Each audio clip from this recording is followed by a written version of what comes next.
El Imperio Acadio, considerado el primer gran imperio de la historia, se desarrolló aproximadamente entre el 2334 y el 2154 a.C., bajo el liderazgo de Sargón de Akkad, una de las figuras más trascendentales de la historia mesopotámica. Surgió en un contexto de continuos conflictos entre las ciudades-estados sumerias del sur, como Ur, Lagash, Kish y Uruk, que durante siglos habían mantenido su independencia política y se disputaban constantemente el control territorial y comercial. Sargón, tras derrotar a Lugal-Zaggisi, rey de Uruk y último en lograr una hegemonía temporal sobre Sumer, se proclamó gobernante de todas las tierras y logró unificar por primera vez a sumerios y acadios bajo un mismo poder. La capital del nuevo estado fue Agadé, ciudad que se convirtió en el núcleo administrativo, militar y económico del imperio, aunque su ubicación exacta sigue siendo desconocida para los arqueólogos modernos. Sin embargo, se cree que se situaba entre las ciudades de Sipar y Kish. La importancia del Imperio Acadio no radicó únicamente en la expansión territorial, sino también en la consolidación de un modelo de poder centralizado que transformó radicalmente la política mesopotámica. Mientras que las antiguas ciudades sumerias se habían organizado como estados independientes, gobernados por reyes locales que derivaban su autoridad en gran medida del ámbito religioso, Sargón impuso una monarquía fuerte y hereditaria, situándose por encima de todos los gobernantes locales y colocando a miembros de su familia en posiciones clave de gobierno. Esta estrategia le permitió afianzar su dominio y controlar un territorio que se extendía desde el Golfo Pérsico hasta Siria y Anatolia, llegando incluso a establecer contactos comerciales con regiones tan lejanas como el Valle del Indo. La centralización se reflejó también en la administración. Sargón organizó un sistema eficiente de recaudación de tributos, administración de tierras y control militar que garantizaba la fidelidad de los territorios conquistados. Un aspecto fundamental de este periodo fue el papel del idioma.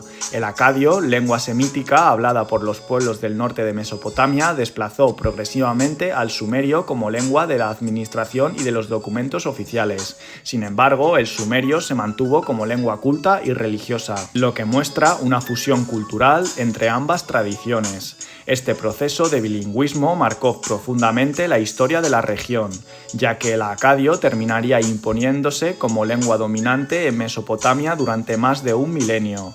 La escritura cuneiforme se adaptó al acadio y permitió un desarrollo mucho más amplio de la administración, el comercio y la comunicación entre los distintos territorios del imperio. En cuanto a la religión, aunque el panteón sumerio siguió siendo la base de las creencias, el imperio acadio introdujo un cambio significativo.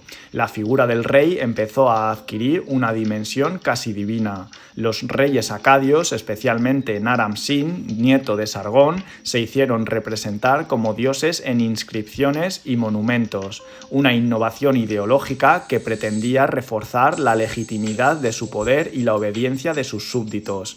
Esta divinización del monarca fue un paso importante en la evolución del pensamiento político mesopotámico, que pasó de ver al rey como un simple servidor de la divinidad local a considerarlo una figura sagrada. La expansión del gobierno también tuvo un fuerte impacto económico y militar. Bajo Sargón y sus sucesores, el control de rutas comerciales fue prioritario, asegurando el acceso a materias primas que no abundaban en Mesopotamia, como la madera del Líbano, los metales de Anatolia o las piedras preciosas de Irán y Afganistán.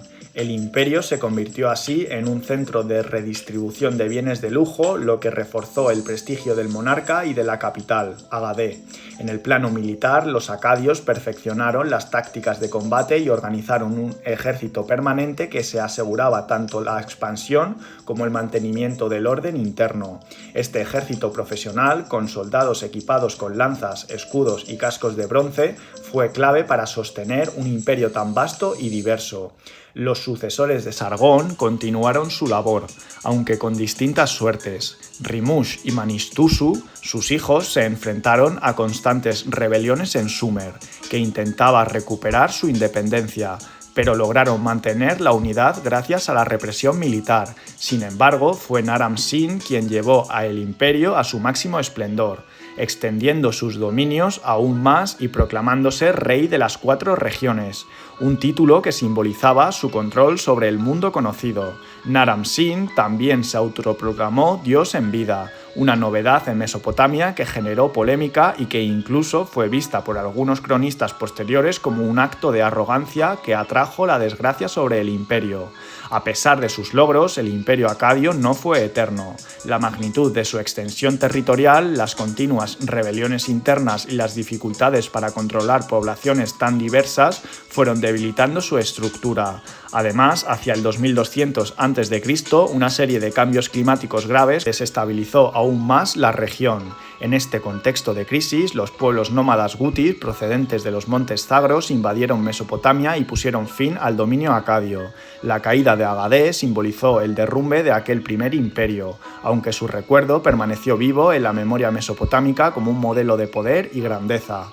El legado del imperio acadio fue profundo, introdujo la idea de un estado centralizado y expansivo que iba más allá de los límites de una ciudad-estado, y abrió el camino a futuros imperios mesopotámicos como el de Ur III, Babilonia y Asiria. Además, consolidó el uso del acadio como lengua internacional de la diplomacia y la administración. La memoria de Sargón el Grande se transmitió durante siglos en textos y leyendas, donde se lo representaba como el prototipo de conquistador y gobernante ideal. Incluso después de su desaparición, el imperio acadio marcó un antes y un después en la historia del Próximo Oriente, sentando las bases de lo que entendemos como imperio en la antigüedad.